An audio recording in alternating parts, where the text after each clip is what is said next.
are going to talk about the options for the family members of international students who are coming to Canada.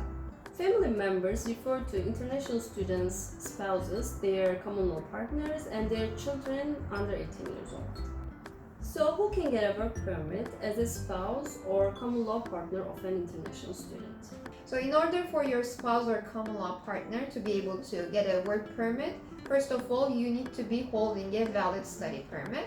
You also need to be a full-time student in a Canadian public school or a Canadian private school that legally awards degrees under Canadian provincial law, such as bachelor's degree, master's degree, or PhD.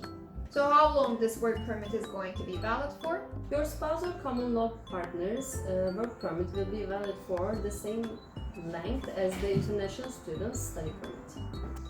So how about your children?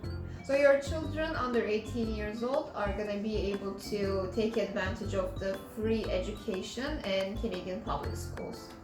Once they reach the age of majority in the province they're living, they need to apply for a study permit in order to continue studying in Canada. When can these applications be made? Technically, for your spouse to be able to get a work permit, you need to be holding a valid study permit.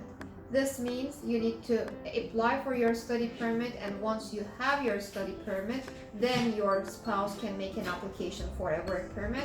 However, there are some cases that both the international student and the spouse applies for study permit and work permit at the same time, and they get their permits. We generally advise for our applicants to get the study permit for the primary applicant first, and then with a copy of this, apply for the spouse's work permit. But this choice is going to be up to you and up to your preference. We will advise on every specific case depending on the details of your case.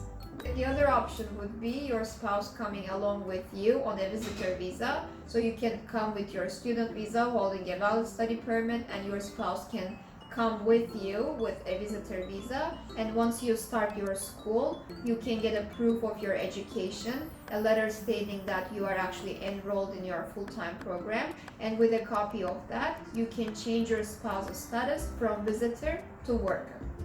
So how about the extension of these permits? So everything is going to depend on the primary applicant's study permit. As long as your study permit is valid, you can extend your family members' permits based on your study permit.